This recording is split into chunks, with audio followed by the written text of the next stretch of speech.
Bonjour à tous et bienvenue dans la grande interview. Je reçois aujourd'hui le capitaine Ibrahim Traoré, président de la transition du Burkina Faso. Monsieur Traoré, bonjour. Bonjour. Alors, une première question pour commencer. Le sommet Russie-Afrique, la deuxième édition de ce sommet vient de se terminer. Quel bilan tirez-vous de ces 2 jours de rencontres, de forum? D'accord, bonjour et merci pour l'opportunité de nous exprimer donc à partir d'ici. Et nous sommes venus donc dans ce forum qui hier a connu son épilogue et nous pouvons dire que nous sommes très satisfaits. Le bilan est assez positif parce qu'il s'agissait de voir donc les perspectives pour ce qui concerne nos États et ce qui concerne aussi nos relations avec la Fédération de Russie. Donc on a épluché assez de domaines et il y a de bonnes perspectives. Alors, vous avez pu rencontrer le président russe, Vladimir Poutine, en format bilatéral. Qu'est-ce que vous retenez de cette rencontre? En format bilatéral, il s'agissait de discuter de nos problèmes particuliers, notamment des questions de sécurité, défense, mais aussi des questions économiques parce que ça va ensemble. L'économie, le développement, les infrastructures, ça va ensemble avec les questions sécuritaires. Donc c'est en gros c'est ce volet qu'on a évoqué. Quelques résultats concrets dont vous pouvez nous parler? Le résultat concret, c'est que le plus urgent pour nous, c'est la question d'équipement militaire. Donc c'est sur ça que nous sommes. Donc dans les jours à venir, on espère pouvoir commencer les opérations. Voilà. D'accord. D'acquisition et tout. Alors, on va reparler de ce domaine-là un petit peu plus tard. Mais j'aimerais vous poser la question. Alors, vous avez fait une déclaration tout à l'heure. Vous avez dit que le peuple burkinabé soutenait l'opération militaire spéciale de la Russie. Est-ce que vous pouvez nous expliquer? Bien sûr, c'est un droit du peuple d'exprimer une opinion. Donc la grande majorité, je l'ai dit, la soutient. Mais il ne s'agit pas de se cantonner sur ça parce que toute guerre est mauvaise. Il n'y a pas de bonne guerre. Tant que des gens meurent, c'est pas bien. Même nous, on a l'art de le dire souvent que même les terroristes qui nous attaquent, on souhaite qu'ils déposent les armes et qu'ils reviennent à la raison. Parce que ce sont des jeunes gens qu'on tue. Mais s'ils ne veulent pas le déposer, on n'a pas le choix, il faut le combattre.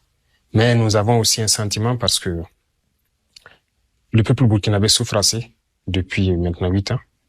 Les gens meurent tous les jours. Mais depuis notre action, on peut vous dire que nous sommes beaucoup déçus aussi du comportement de certaines personnes. Et ce qui nous donne un sentiment un peu mitigé en fait. Voilà. En termes d'équipement, voilà, on n'arrive pas. Certains pays nous ont carrément fermés et nous ont bloqués et tout. Donc c'est un sentiment quand même de désolation et de voir que de l'autre côté, on donne assez d'équipements qui malheureusement se retrouvent sur nos terrains. Alors, déçu de la part de certains de vos partenaires ou anciens partenaires? Oui, certains de nos anciens partenaires, il faut le dire clairement. Nous sommes beaucoup déçus qu'on ne puisse pas nous donner ne serait-ce qu'une cartouche et que on peut soutenir d'autres États qui se battent aussi pour la souveraineté. Pourquoi nous, on ne peut pas nous soutenir? Mais ce que je dis, ce qui est dommageable, c'est que ces équipements se retrouvent sur notre sol avec les terroristes aussi, on ne sait pas comment. Donc, il serait souhaitable que ça s'arrête tout de suite. Hier, au cours du sommet, la plupart des États africains en ont parlé pour qu'on trouve une solution de négociation. Mais ce qu'on a compris, c'est que il n'y a aucune volonté de négocier d'une partie. Donc, ça devient compliqué. Bien sûr. Ouais. Alors, on va revenir un petit peu plus tard sur la composante militaire, mais j'aimerais avoir d'abord votre avis de façon générale, sur l'état actuel des relations entre le Burkina Faso et la Russie. Quelles sont-elles? Alors, il faut dire que les relations sont en train de se relancer. Ce sont des relations, comme on l'a dit, depuis 92, l'ambassade était fermée. Actuellement, donc, il y a des agréments, c'est OK, on va réouvrir. Les diplomates sont déjà en contact et les relations commerciales doivent reprendre de bon train en termes d'industrie et tout. Voilà, on a discuté de beaucoup de choses dans nos relations, des échanges commerciaux et tout. Alors, par exemple, on parlait d'industrie, dans quel domaine? Dans plusieurs domaines, hein. L'agroalimentaire, on en a parlé. Voilà, l'industrie minière, on en a parlé. Les infrastructures, beaucoup de choses à construire, voilà.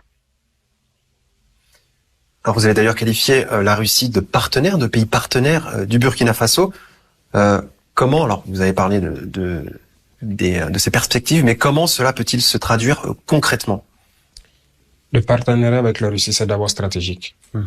Et concrètement, ce qui nous touche, c'est aussi la rapidité de réaction.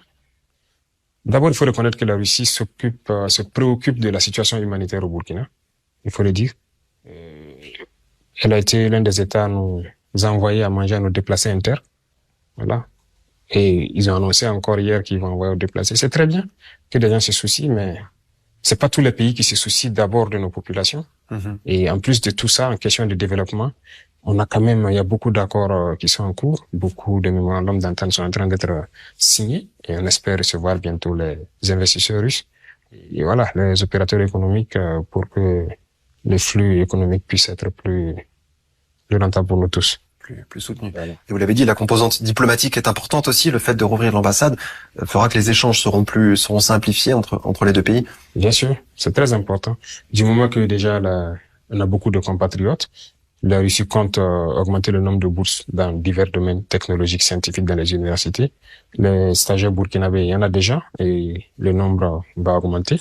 Donc il faut forcément une représentation diplomatique pour gérer tous les aspects administratifs et renforcer la coopération qui existe entre nous. Coopération tous azimuts, dans tous les domaines. Bien sûr, tous les domaines possibles, on est ouvert dans tous les domaines. Est-ce qu'il y a certains domaines spécifiques où la Russie a peut-être une expertise, où vous avez davantage d'attentes? Alors, nous avons tout de suite parlé de la question de défense et de sécurité, c'est notre priorité numéro 1. Après cela, on peut parler donc d'énergie, et on attend beaucoup de la Russie, parce que vous êtes ici, la Russie est spécialiste dans un type d'énergie donnée, qui pourrait être très bénéfique pour nous et pour toute la sous-région en fait, l'indépendance énergétique, parce que c'est à partir de l'énergie que les industries ont pu le développer. On a beau vouloir installer des usines et tout, si on n'a pas d'énergie, c'est compliqué. Bien sûr. Donc on est parti sur cette base, il y a les infrastructures, les produits pétroliers et tout, donc il y a quand même assez de potentiel. Du même aussi, nous avons assez de choses à partager avec la Russie dans le domaine agricole, assez de produits tropicaux dont la Russie en a besoin, donc voilà. Exporter vers la Russie. Pour exporter vers la Russie, transformer sur place avec des industries et exporter. Alors, vous parlez de la composante de l'énergie, en effet, très importante. Plus de l'extraction des matières premières, comme des hydrocarbures, ou bien la production d'électricité? Alors, la production d'électricité est très importante pour nous. C'est ce que je disais. La Russie a des hydrocarbures à exporter vers nous. Que ce soit tous les produits dérivés et surtout le bitume pour nos routes. Parce que on a très peu de routes. Les infrastructures routières, on en a besoin. Les rails pour le train et tout, on en a discuté. Donc, ce sont des priorités pour nous. Il va falloir qu'on puisse rapidement monter d'un cran sur ces domaines-là. C'est ce qui permet déjà à l'économie interne de pouvoir bien se comporter. Et donc, la composante électrique, alors quel type d'installation pourrait être accueillie au Burkina Faso? Nous avons souhaité même si c'est une petite centrale nucléaire, qui puisse produire vraiment de l'énergie en quantité. Parce que comme je disais, c'est pas le Burkina seul qui va en bénéficier. La sous-région, on connaît un peu nos difficultés en termes d'électricité. Tout le monde en aura besoin. Donc, je pense que nous, on est un peu au cœur. Et il y a beaucoup de pays autour qui pourront en bénéficier. Donc, l'électricité, c'est très important. Et donc, vous avez eu des premiers contacts avec Rosatom, par exemple, l'énergie russe, le fournisseur? Les ministres en question vont échanger. Il y a un groupe de travail qui sera mis en place donc pour gérer tous ces aspects dans la globalité, en fait. Voilà. Alors maintenant, pour évoquer un petit peu la situation sécuritaire dans votre pays, quand on écoute les médias occidentaux, et notamment les médias français, l'image de l'armée burkinabé n'est pas forcément reluisante. On l'accuse de crimes de toutes sortes. Pourquoi cette image, d'après vous? Non, c'est logique. Les médias font leur guerre aussi au profit. Donc, c'est logique chez eux. Mais nous déplorons cela. Qui a déstructuré nos armées? C'est ça. On a dénoncé le fait d'avoir imposé aux États le programme d'ajustement structurel. Le budget des armées ont été carrément réduit à zéro. On a tout perdu, en fait. On n'avait plus d'armée. Ils ont préparé 2 décennies plus tard, donc, ces événements qu'on vit aujourd'hui. Mais le terrorisme est là, et c'est les mêmes qui chantent qu'on n'a pas d'armée. Mais pendant ce temps, ils étaient où? Donc, aujourd'hui, nous voulons reconstruire une armée pour faire face. On est dans cette phase. On reconnaît que c'était un peu compliqué, parce que c'était désorganisé, mais nous savons ce que nous faisons, et on peut dire qu'on est en train de monter en puissance, parce que le fait de s'organiser déjà, avoir des unités organiques, pouvoir faire face à la menace grandissante, je pense que c'est bien. Le reste, ils peuvent raconter ce qu'ils veulent, parce que c'est une guerre aussi de communication. Quand les terroristes attaquent, il n'y a pas de problème, hein. On n'en parle pas trop. Mais quand nous, on a des victoires, subitement, on entend du tout des droits de l'homme et tout. C'est leur guerre à eux. Alors justement, cette guerre de communication, quel impact a-t-elle sur l'opinion publique burkinabé, sur la population? Je pense que la population, la majorité, la masse populaire, comme je dis, peut comprendre facilement. Parce que eux, ils souffrent beaucoup de ça. Mais il faut reconnaître aussi que la colonisation a beaucoup d'effets. Il y a beaucoup de gens aussi chez nous, que nous appelons des valets locaux, qui aussi se retrouvent souvent sur les ondes même de ces médias occidentaux-là, pour dénigrer leurs propres forces armées, pour dénigrer leurs propres combattants. C'est déplorable, mais c'est des Burkinabés qui le font. Donc il y a un gros travail que nous devons faire pour changer un peu les mentalités.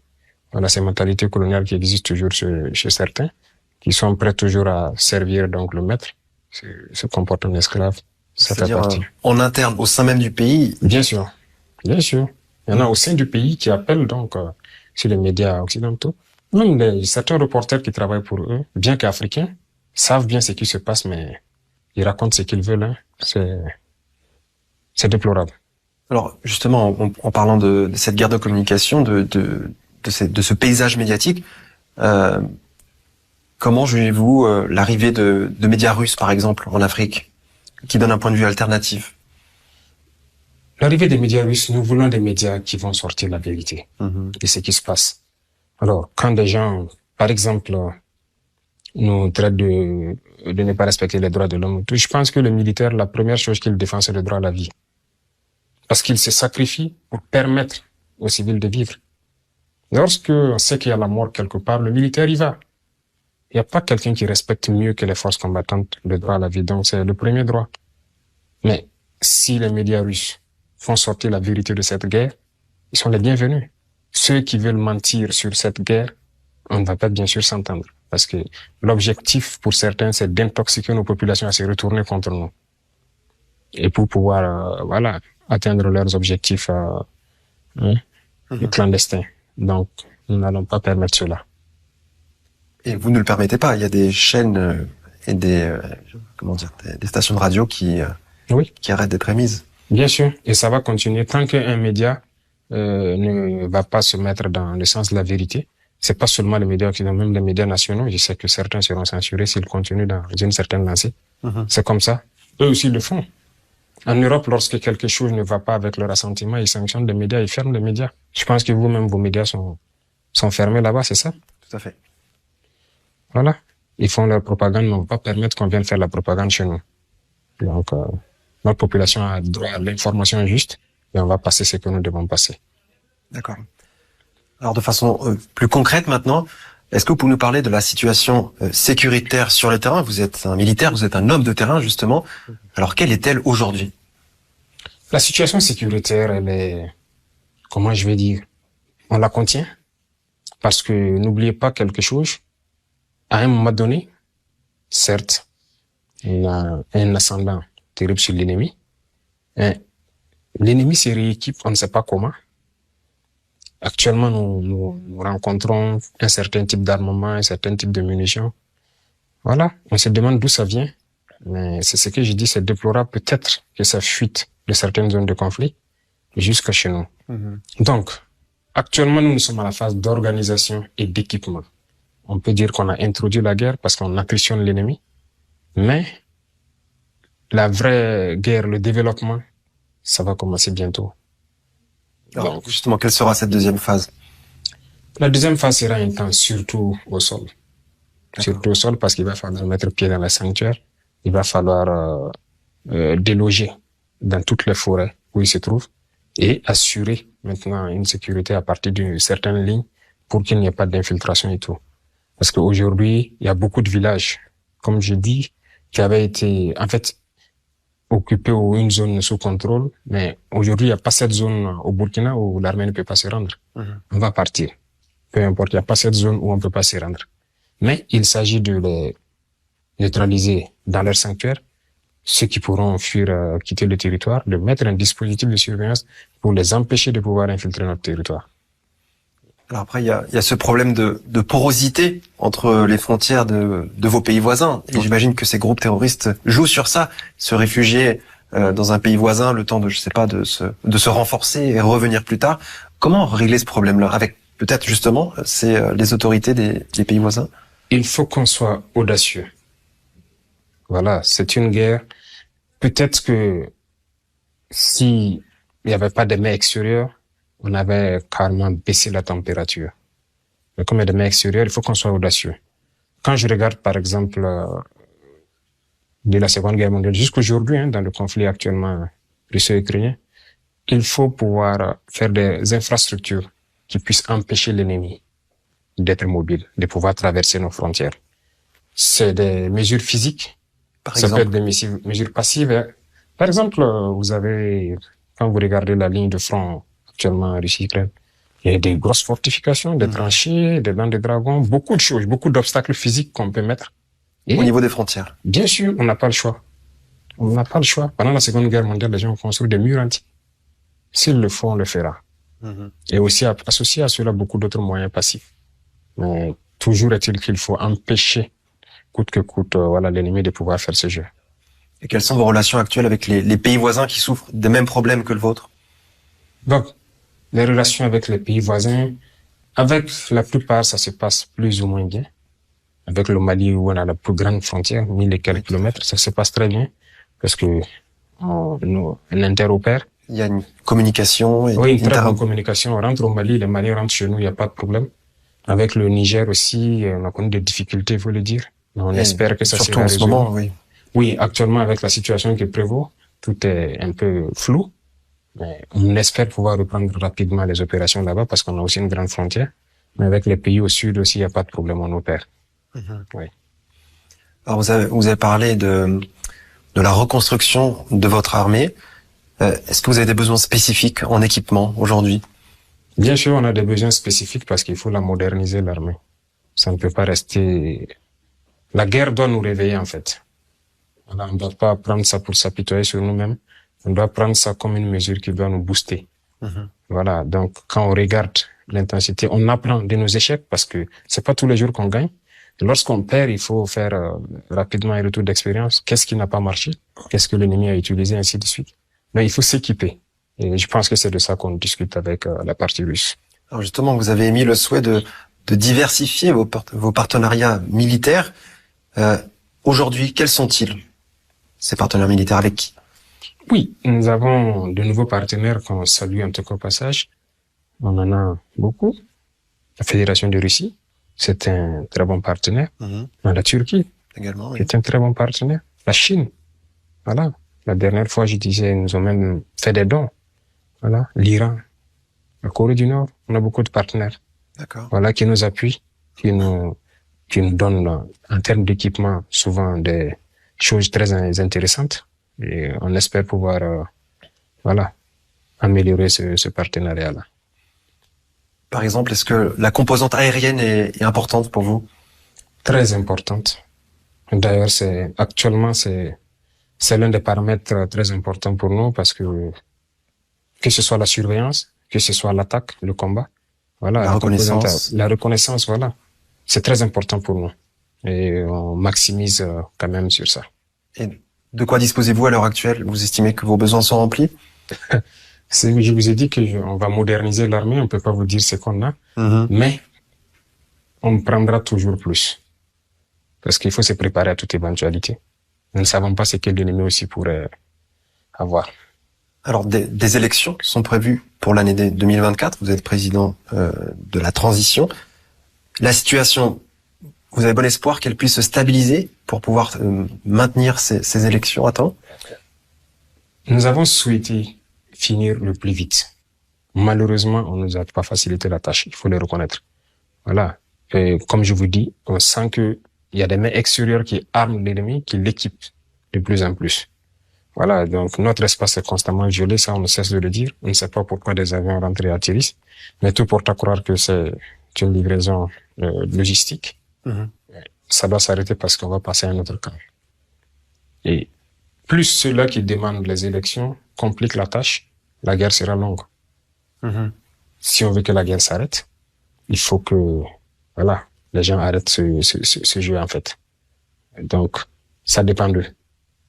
Donc, c'est d'abord rétablir la sécurité sécurité. d'abord. Parce qu'il faut qu'on quitte ce concept d'élection où ça se passe juste à la capitale, non. Tout le monde est burkinabé au même titre. Il faut que les gens arrivent à aller dans tous les villages. Sur l'ensemble du territoire. Sur l'ensemble du territoire. Passer le message de leur programme. Qu'est-ce qu'ils comptent faire pour les Burkinabés?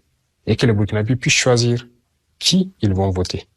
Sinon, si ça se limite à un groupuscule, quand vous prenez les statistiques des élections passées, non, c'est déplorable. Sur 24 millions de personnes, si on se retrouve avec 3 millions qui votent, je pense pas que ce sont des élections. La masse populaire se retrouve à souffrir seulement parce que, voilà, c'est pas représentatif. Et à l'heure actuelle, vous estimez avoir le contrôle sur quel pourcentage du territoire burkinabé? Bon, en termes de pourcentage, je n'aime pas parler en termes de pourcentage parce que si on va parler de pourcentage, on peut se lever aujourd'hui sur des terrains que des gens pensent que c'est rouge. On part s'installer et puis il n'y a rien. Donc, je vous disais qu'il n'y a pas cette partie du Burkina, on ne peut pas s'installer. D'accord. Voilà. Mais nous ne souhaitons pas réinstaller des populations dans certaines zones pour ne pas... voilà, c'est une guerre, c'est une guérilla pour que les gens n'infiltrent pas et viennent de causer des pertes. Parce que la menace est mouvante, justement. Très mouvante, c'est une guérilla. Donc, voilà pourquoi. Il y a des villages libérés, mais on les réinstalle pas d'abord, on dit de patienter. Mais beaucoup d'autres aussi sont réinstallés parce qu'on est concentré sur une zone pour finir un travail avant d'aller ailleurs, même si on cherche à nous disperser. D'accord. Voilà. Et d'où aussi l'importance des infrastructures civiles, comme les routes, vous en parliez tout à l'heure, pour pouvoir avoir ces déplacements, alors à la fois des militaires, mais aussi des civils, justement, qui puissent se déplacer facilement pour éviter ces attaques terroristes. Bien sûr, bien sûr. C'est très important, les routes. On prend ça, c'est la guerre, l'infrastructure routière et puis le développement. Voilà. Surtout pour un pays enclavé comme le vôtre. Vous avez besoin de routes. Quels sont les axes les plus importants de votre pays? Il y a plusieurs axes importants. En tout cas, toutes les routes nationales, on aurait souhaité que tout soit bitumé. Et ça va, nous pensons que si on arrive à bitumer le maximum de routes, ça va diminuer un peu l'effet du tourisme. Parce que j'ai dit, il y a des zones qui se sont retrouvées enclavées. Ils produisent, mais ils n'ont aucune capacité de transporter vers la capitale. De par le manque d'infrastructures. Exactement. Et puis, ils se sont frustrés, ils se sont révoltés, et puis donc, on espère pouvoir faire ces routes, même si aujourd'hui, le terrorisme nous empêche de pouvoir faire ces routes. Mais on va forcer, on va le faire. Ça va les bénéficier tous. Peut-être certains vont déposer les armes et reprendre les activités. Voilà, c'est très important. J'aimerais évoquer un nouveau sujet avec vous. Vous avez reçu récemment à Ouagadougou une délégation des BRICS. Alors, on en parle beaucoup en ce moment. Que peuvent concrètement apporter ce groupe de pays des BRICS au Burkina Faso? Exactement, on les a reçus, on les a même croisés encore ici. Il y a beaucoup de choses en perspective avec le BRICS. Le groupe des BRICS, c'est beaucoup d'investisseurs. Donc, d'un certain nombre de pays. C'est pas uniquement les 5 pays qui composent le BRICS, parce qu'il y a d'autres pays qui ont adhéré, même si le sigle n'est pas dans le BRICS. Ce sont des investisseurs qui viennent, on discute de certains domaines clés. Et on est avancé sur beaucoup de domaines, que ce soit la santé, l'industrie, les mines, l'agroalimentaire, beaucoup de sujets, on en discute, et même les infrastructures routières, puisqu'il y a des investisseurs qui sont prêts à investir. Alors concrètement, c'est ça, c'est des investisseurs de ces pays ou des pays partenaires des BRICS qui proposent d'investir dans votre pays. Bien sûr, puisque nous on définit les priorités. C'est ça aussi avec les BRICS, on définit nos priorités et ils envoient les partenaires nécessaires qui veulent investir dans ces domaines. Dans le cadre que vous avez défini. Bien sûr, dans le cadre qu'on a défini. Nous sommes formels, il n'y a plus question des institutions qui nous prêtent l'argent ou qui viennent investir et de sorte que nous restons toujours dans notre pauvreté. Nous ne sommes pas, c'est nous qui définissons ce dont nous avons besoin. Vous le faites selon les conditions qu'on aurait discuté arrêter et que ce soit profitable à nos peuples. Est-ce que vous pouvez nous citer quelques exemples de ces priorités-là, justement? Je vous ai donné quelques domaines. Par exemple, les infrastructures routières, c'est très important pour nous. Ça, c'est vraiment tout en haut de la liste. Bien sûr, ça, c'est très important. L'agroalimentaire, parce que il faut qu'on arrive à produire et transformer ce que nous voulons consommer. Et ça, c'est très important pour atteindre l'autosuffisance alimentaire. D'ailleurs, j'ai critiqué hier par rapport à ça. Il faut qu'on atteigne l'autosuffisance alimentaire. Et ce sont des questions très clés. Et il y a beaucoup d'autres domaines, l'énergie, l'industrialisation, beaucoup de choses. Voilà. Justement, sur le thème de la sécurité alimentaire, Vladimir Poutine, lors de la première session plénière de ce sommet Russie-Afrique, a parlé de transfert de technologie. C'est des choses dont les pays africains sont demandeurs pour pouvoir développer votre propre secteur agricole pour que, à terme, vous soyez autosuffisant et même, d'après le président russe, que vous puissiez devenir exportateur. Alors, on en est encore loin, bien sûr, mais voilà, la Russie se propose d'accompagner les pays africains sur cette route-là. On n'est pas loin. Ça dépend de nous. On en a discuté tout à l'heure parce que ce sont des sujets qui me tiennent à cœur. Et le président Poutine a été assez clair. Ils produisent beaucoup de machines agricoles ici. Donc j'ai dit c'est bien. Les céréales qu'on nous donne, c'est très bien, mais nous voulons produire. Et il dit ça tombe bien. Il y a beaucoup d'usines qui fabriquent des équipements agricoles. Les intrants aussi, on en fabrique ici. Et je l'ai même signifié, nous aussi, on a une usine d'engrais qu'on a mis en marche et on veut aussi faire une exploitation de phosphate chez nous pour produire l'engrais. Donc, on veut devenir de grands producteurs et pouvoir exporter parce que on a la chance que presque tout pousse chez nous. Même le blé, en fait, ça marche bien chez nous. Mais, malheureusement, nos bases ne sont pas... structure qui va autour. Bien sûr. Alors, c'est d'ailleurs une déclaration que vous avez faite lors de ce sommet. C'est voilà, alors je vous cite, pourquoi continuer à recevoir de l'aide humanitaire si nous, on a ce potentiel de pouvoir nous-mêmes nous nourrir, être autosuffisants. Voilà, c'est ça bien sûr. Moi, ça la finalité. La finalité, c'est ça.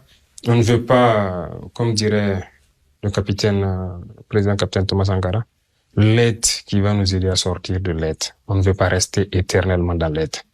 Nous, c'est bien aujourd'hui, il y a une situation humanitaire qui est là.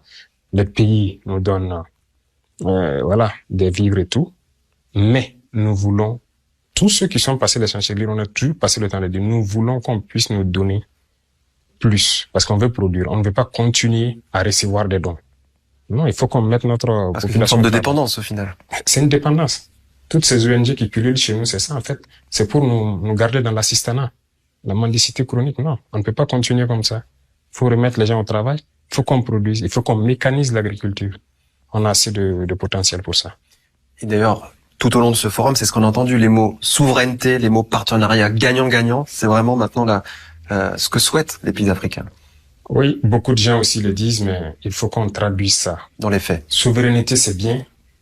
On ne peut pas dire qu'on est souverain tant qu'on tend la main pour manger. L'autosuffisance alimentaire, c'est quelque chose de très important chez nous, les Africains. Quand on parle de dignité chez un père, lorsqu'il rentre le soir, il n'a rien pour mettre dans l'assiette de son fils, il n'y a pas de dignité.